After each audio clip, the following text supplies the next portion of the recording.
The Court Jester, Part 2.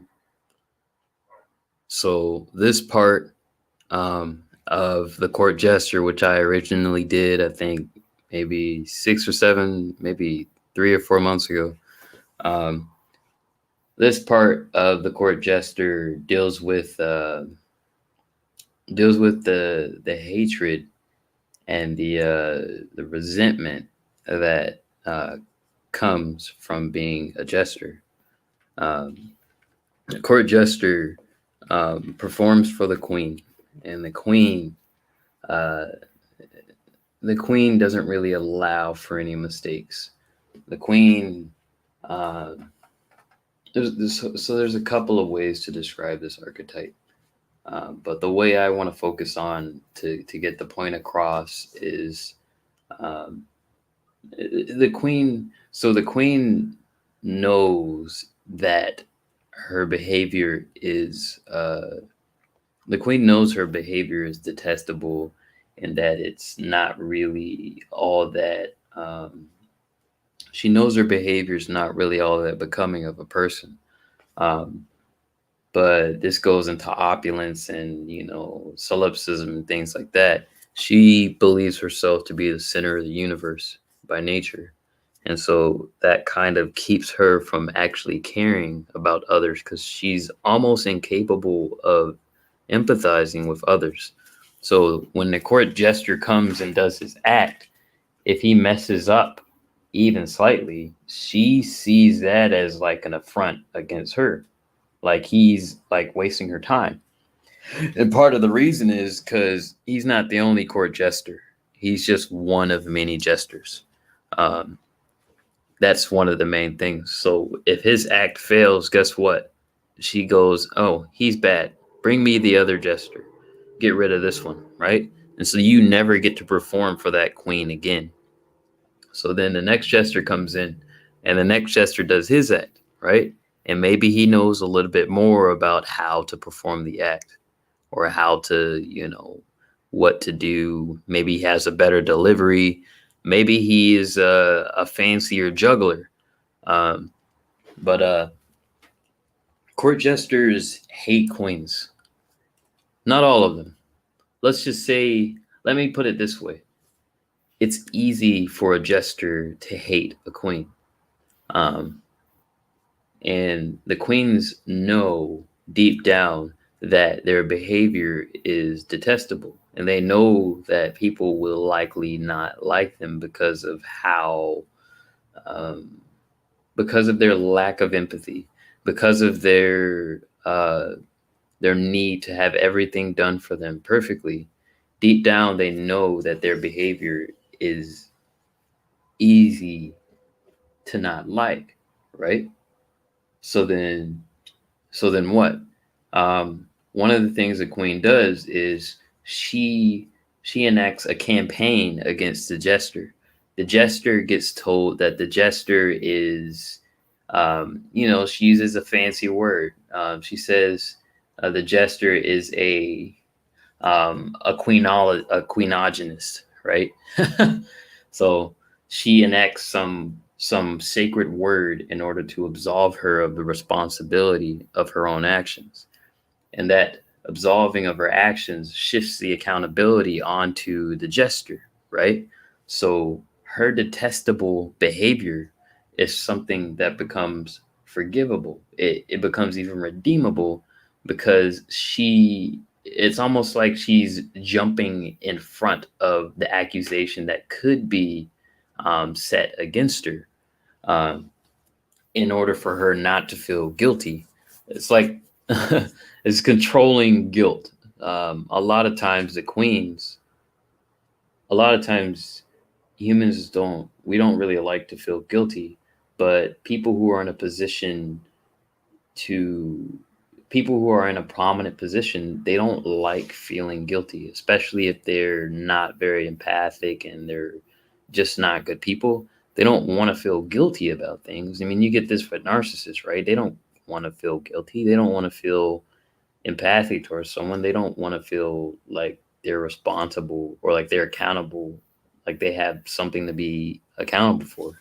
So, um, back to the point, um, she will enact a campaign against the jester, and the jester will be seen as the person who is hateful, right? And the jester uh, will look at this and be befuddled. The jester will be confused.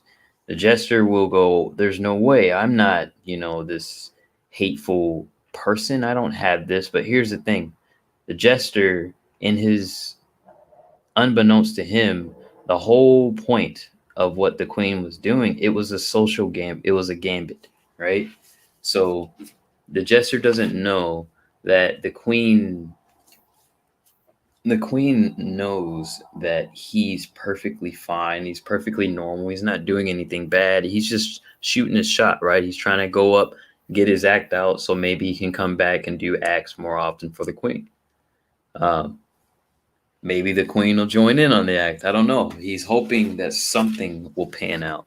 So he just takes whatever he's learned over the years and he does his act, hoping that the person will be gracious on the other side. Um, the more seasoned jesters, by the way, understand that there is not really a lot of gratefulness to be had.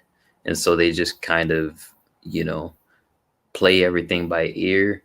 They're very careful, very skilled, but also they understand that that it's a numbers game. So they go to multiple queens, right?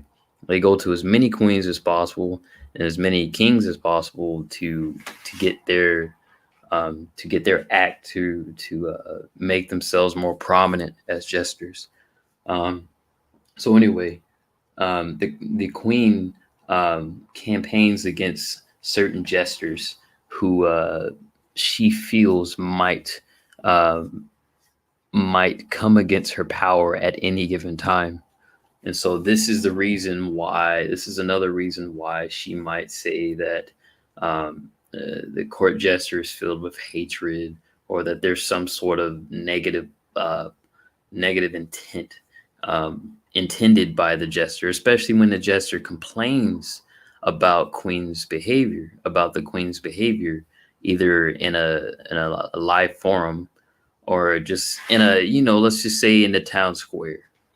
Um, he complains that, the queen didn't even think the act was good, but then on the street, everyone thinks the act is good. And they say that he has skills and things like that, and that he's very talented. But then the queen doesn't even lift her eyes up and look, and her etiquette is bad. She has bad manners, things like that. She ignores him. Whereas the peasant girls, when they were watching the act, they loved it, right? Maybe. Let's say that. So the court jester, um, one of the main things about this is that jesters, the main thing is, even though the queen lobbies or makes a campaign against the jester, um, the truth is it's easy to hate the queen. It's easy to hate the queen. The reason why it's easy to hate the queen is because the queen they abuse their power. Many of the queens in the land, they abuse their power, because power in most cases it corrupts, and a lot of the queens, their power goes unabetted. It's unbridled. There's no way to rein it in. Um, and a lot of their power is passive. It's unseen. It's unseen, but it's known. It's widely understood, but it's not talked about very often, right? It's just something that is just a passive force. So whenever the jester complains about, here's the other thing: if the jester complains about it, guess what? The queen will just go to other queens and say, "Hey, this one's complaining." And the other queens will just see that as a sign that the jester is a bad bet for them, right? Here's the other thing: if the jester performs for other women, if the jester performs for other queens, then the queen sees, or if the queen sees that the Jester is around other queens, guess what? She's going to be more likely to consider his act. Um, I went slightly further with that, and I kind of broke the bubble. Um, but the point of this particular clip is to suggest that um, it's easy to hate the queen. And the reason why it's easy to hate the queen is because it's hard to keep the queen accountable. So when she takes actions against the jester isn't allowed to voice his concerns with what the queen is doing. And as a result, this creates resentment. And also, this is also just the etiquette of the interactions between the queen and the jester. And the queen, uh, within this interaction, the little small things the queen could do to deem the jester and to harm the jester. The jester in this interaction is not really allowed to say anything because of the power imbalance. But then also, as a result, what's interesting is uh, jesters paint the queen as being this very moral and very good, person. Perhaps because they want to get in their good graces, because they want to be a part of the queen's. They want the benefits that come with being the queen's jester, right? Um, yeah. And what's interesting is you have the jesters on the side who were thrown by the wayside, and they're looking at the ones trying to gain favor of the queen. And you know, there's a lot. There's a lot here. Um, what I would say in closing is that it's easy to hate the queen. I don't think that um, hatred is particularly something that's um, good to hold in. But I would say that it's easy to hate a person who doesn't have to be held accountable for their actions. And this can be small things that they do to people. It's easy to hate a person um, who doesn't apologize for the things they do, who doesn't, who simply runs from conflict.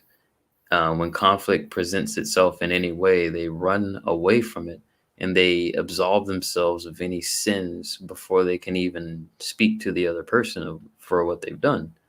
A very solipsistic person, a person who feels entitled to what they want without the need to respect another person. It's extremely easy to hate this person because it creates a very high level of resentment. And so a lot of these individuals and a lot of these individuals that do this, they will throw campaigns against the people who complain about their behavior. And the reason why they do this is very simple. It's because you put the other person on the defensive. Narcissists do this. You put the other person on the defensive, then you can gain an advantage by having a person be on the defensive. There's a lot more to this dynamic, but the long and short of it is that it is very easy to hate a person that pretends to be moral but can't be held accountable in reality.